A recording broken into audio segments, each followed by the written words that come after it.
Continuando então a nossa série falando sobre os 22 arquétipos da psique humana, a gente chega no segundo vídeo dessa série que fala sobre a carta número 2 do tarô, a sacerdotisa.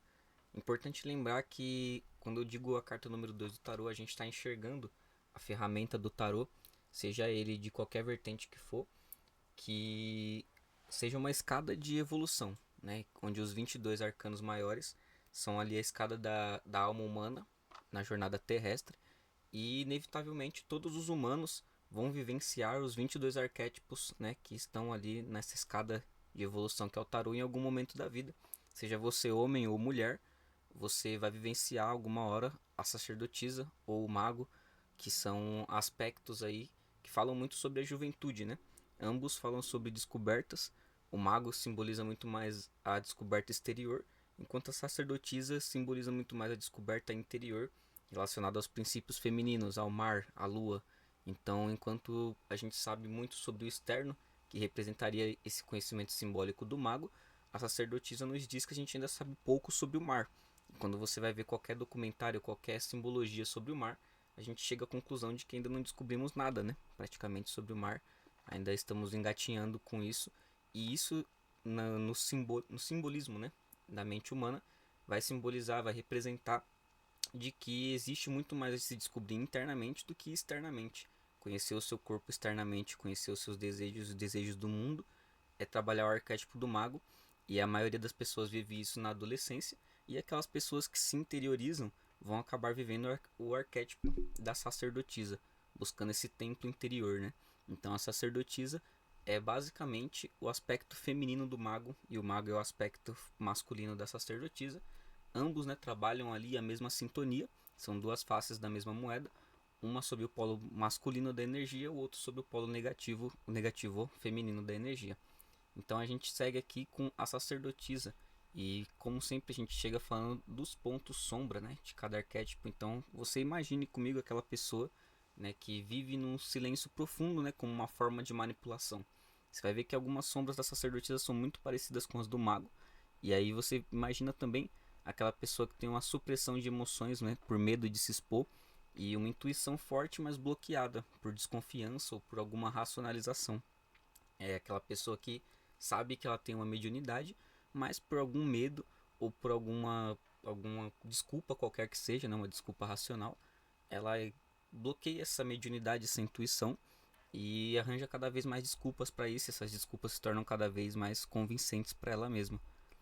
Uma pessoa que tem a procrastinação como desculpa, né, para esperar o momento certo, né, aquela pessoa que sempre está esperando o momento certo para agir e acaba nunca agindo, nunca fazendo, tá vivendo esse lado sombra, né, do arquétipo da sacerdotisa.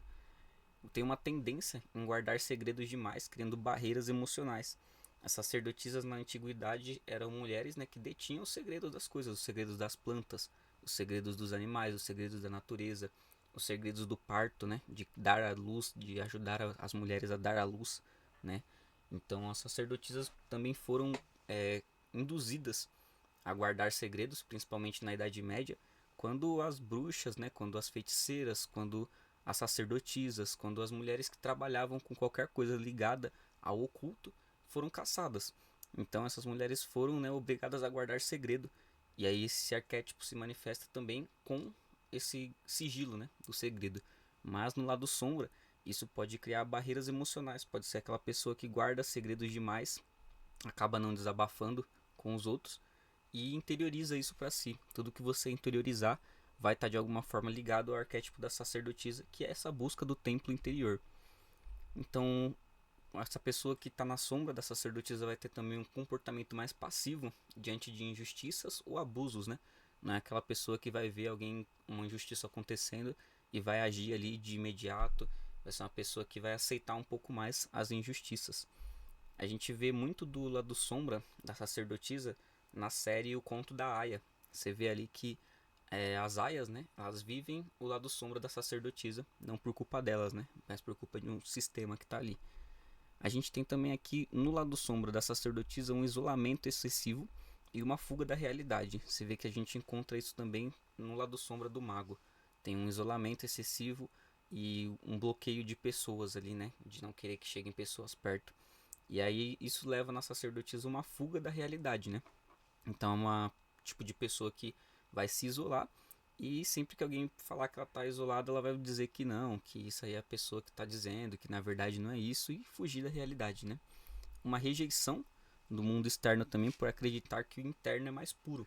Então, o lado sombra da sacerdotisa vai levar a acreditar que, como a busca interna é muito prazerosa, é mais pura, é mais vívida, a gente tem que continuar só nela, mas é necessário também a busca externa, o material. A gente ainda vive num mundo de matéria, num mundo de carne, onde é preciso aí trocar o acúmulo de capital, né, por bens, e o acúmulo de capital às vezes é seu tempo, né? Então, na maioria das vezes você tem que viver o tempo no mundo externo, você tem que trabalhar arquétipos externos, e a pessoa que vive à sombra desse arquétipo às vezes está tão mergulhada nisso, nessa busca interior, que acha que só a busca interior vai ser o suficiente.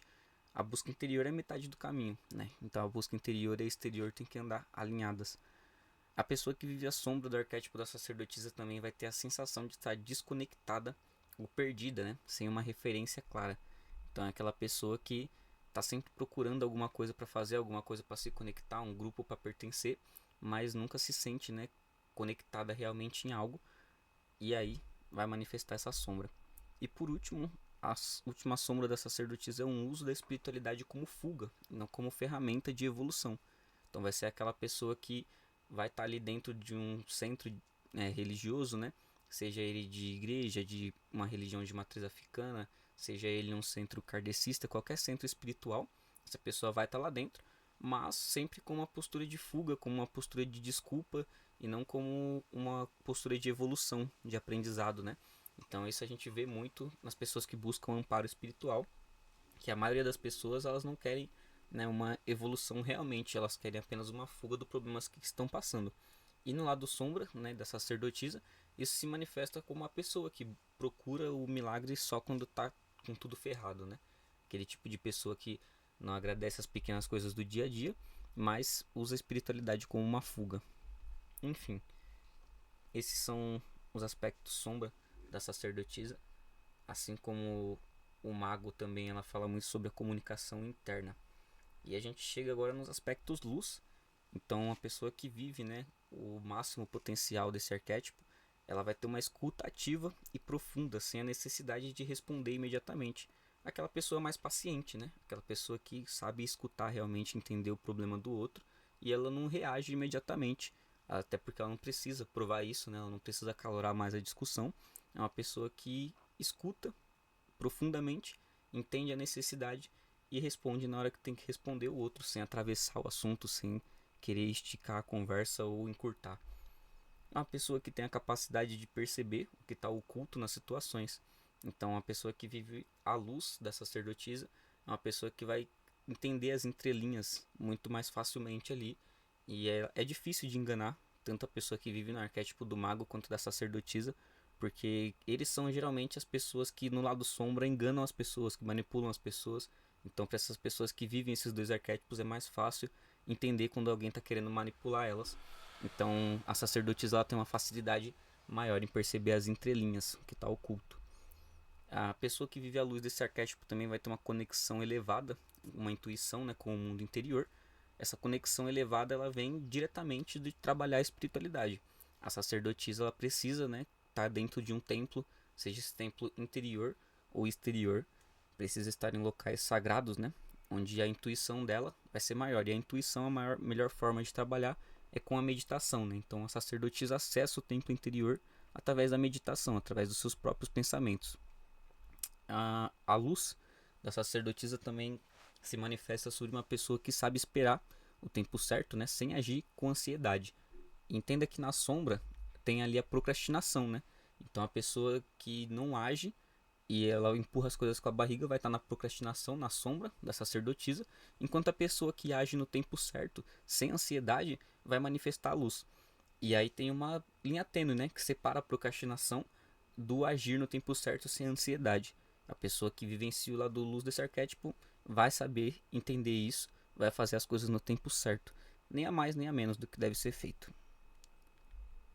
Outro aspecto luz da sacerdotisa é que respeita os ciclos naturais da vida e os ritmos do corpo. Então a pessoa que vive ali o arquétipo da sacerdotisa vai ser uma pessoa que vai respeitar também os seus ciclos de descanso, seus ciclos naturais, hormonais. É uma pessoa que vai trazer paz, acolhimento nos ambientes onde passa. Então você deve conhecer aquela pessoa que só dela estar num lugar com você ali, ela já passa uma sensação de segurança, de que tá tudo bem. E as coisas podem estar um caos, mas essa pessoa tá serena, tá tranquila. Vive o arquétipo da sacerdotisa. Tem um saber também ancestral e uma sabedoria que não precisa se provar, né? Uma pessoa geralmente muito humilde, que vai ter uma sabedoria ali. E a gente sabe que essa pessoa é sábia, mas ela também não tenta se provar. Na hora certa ela despeja o conhecimento dela, se for útil. É uma pessoa que no lado luz também ajuda muito os outros, né? A enxergar além do óbvio. Desperta uma consciência ali. Então pode trabalhar como xamã, como uma curandeira, alguém que trabalha com ayahuasca, por exemplo, vai viver o arquétipo da sacerdotisa por despertar no outro um poder de consciência. A gente tem também aqui no lado luz da sacerdotisa uma pessoa que atua como uma conselheira intuitiva, mesmo sem falar muito, né? Então, uma conselheira intuitiva, o que, que seria isso? Seria uma pessoa que vai ver ali que o outro não está bem e vai agir ali para isso. Vai agir para ajudar sobre isso aí. Uma conselheira intuitiva que preserva o silêncio também como ferramenta de proteção e força. Então, aquela pessoa que usa o silêncio ali para se blindar, né? Que não precisa estar reativa toda hora. Uma das maiores características, né, da sacerdotisa é essa passividade no sentido de mansidão, não de se deixar vulnerável ao mundo, mas uma mansidão também que fere o outro, né? A pessoa que recebe um insulto e não reage, essa pessoa ela fere o outro também, porque às vezes a pessoa que insulta não quer nem insultar, ela só quer atenção. Então a pessoa que age com mansidão às vezes dá um tapa na cara do outro com educação. Isso é um aspecto luz da sacerdotisa que as pessoas que vivem esse arquétipo manifestam muito bem. As virtudes da sacerdotisa, elas são muito importantes de trabalhar, porque são formas de aprender com o arquétipo, de incorporar ele através das palavras, né? Então, a virtude da sabedoria interior. Tudo que você buscar sobre autoconhecimento é relacionado ao arquétipo da sacerdotisa, porque é o conhecimento interior. A sacerdotisa é aquela que conhece o mistério interno, né? Então, a sabedoria interior vai ativar esse arquétipo, a intuição vai ativar esse arquétipo, tudo que você fizer relacionado à mediunidade, à intuição, à comunicação com o invisível, vai relacionar a sacerdotisa, a você captar mensagens, né, de outros planos, de outras ideias, de outras mentes e trazer para o plano físico também, assim como o mago, a sacerdotisa trabalha essa virtude. O mistério do silêncio, né? Então, a sacerdotisa que se mantém em silêncio, que medita, que faz jejum, às vezes, né, de interação social, ela vai ter também uma virtude nesse arquétipo. Ela vai conseguir desenvolver, através do silêncio, uma probabilidade maior de se conectar com essa energia. A inteligência emocional também vai ativar esse arquétipo, então tudo que for relacionado a gerenciamento de conflitos, a inteligência emocional, a controle da raiva, a inteligência com o outro, comunicação não violenta, vai se relacionar com o arquétipo da sacerdotisa, e tudo que desenvolver um maior controle das emoções também vai falar com esse arquétipo.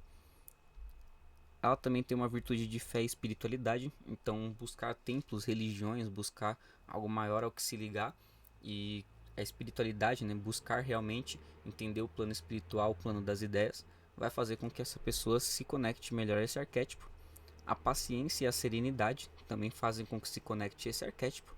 A capacidade de observação é uma grande ferramenta também para se conectar com esse arquétipo. A descrição, a análise da ação também faz você se conectar com esse arquétipo. Então, aquela pessoa que consegue descrever e analisar uma situação, como eu falei antes, sem reagir, ela imediatamente vai conseguir se conectar com a sacerdotisa. Uma conexão com o sagrado feminino também faz se conectar com isso. O poder da escuta faz você se conectar com isso. E a leitura simbólica e sensível da realidade. Então perceba que tudo que conecta a sacerdotisa está relacionado a algo mais sutil, a algo mais interior, ao que você recebe e o que você dá de volta depois, não com reatividade. Então a conexão com o sagrado feminino, entender os ciclos da lua, entender os ciclos das marés, vai fazer ter uma conexão maior com a sacerdotisa. E por último, para você se realizar nesse arquétipo, tem algumas ações que você pode fazer. Se você quiser se aprofundar nisso, você pode também adquirir o nosso programa Lenda Pessoal, o Mapa dos Arquétipos, que é onde a gente tem um mapa de tudo que você pode fazer para se conectar às energias dos 22 arquétipos. Então você responde um questionário. Nesse questionário a gente vai identificar qual que é o seu arquétipo dominante, quais que são os arquétipos que te influenciam, os que te influenciam pouco e os que não te influenciam.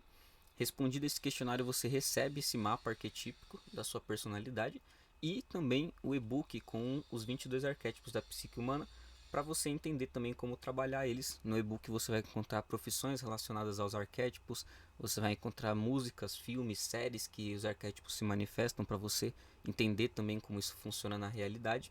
Vai encontrar também ali obras de literatura, livros também que você pode ler relacionados aos arquétipos. Então, para você se conectar aqui e se realizar no arquétipo da sacerdotisa, você tem o mapa arquetípico, lenda pessoal, e você pode aqui se realizar no espaço interior do seu ser. Então, na conexão com a sabedoria que está além do óbvio da palavra falada. A sacerdotisa vive com um propósito quando ela consegue, principalmente, cultivar o silêncio fértil. O silêncio não é um vazio, mas sim um lugar onde o inconsciente fala. O silêncio floresce em ambientes e não precisa preencher tudo com ruído ou explicações. Então a primeira coisa que você pode fazer é cultivar o silêncio fértil. A segunda coisa para se conectar ao arquétipo da sacerdotisa é conectar-se com mistérios, com a realização e mergulhar nos mistérios da vida, investigar símbolos, arquétipos, espiritualidade, ciclos ocultos por trás de fatos. A terceira coisa que você pode fazer é estudar de forma solitária e profunda. A sacerdotisa ama livros, estudos que exigem paciência, introspecção, saberes antigos, tecelagem da alma por meio de conhecimento oculto. A quarta forma de se conectar é servir como um canal entre mundos, que atua como ponte entre o visível e o invisível, entre o consciente e o inconsciente. Quando exerce esse papel com ética e devoção, encontra plenitude. A quinta ação que você pode fazer é ser guardiã da escuta, ouvir com uma presença ouvir com a presença é seu superpoder. A sacerdotisa transforma vidas não com conselhos diretos, mas com a capacidade de ouvir de verdade, sem julgar e sem pressa. E, por último, a última ação para você se conectar é viver de forma simbólica e simples. Ambientes sagrados, rotinas e rituais simbólicos da vida, com tempo de pausa. Tudo isso permite que a sacerdotisa se conecte com o potencial do seu ser. E é basicamente isso. O arquétipo da sacerdotisa aqui, entre sua sombra, luz, as virtudes e como que ele se realiza. Até o próximo vídeo.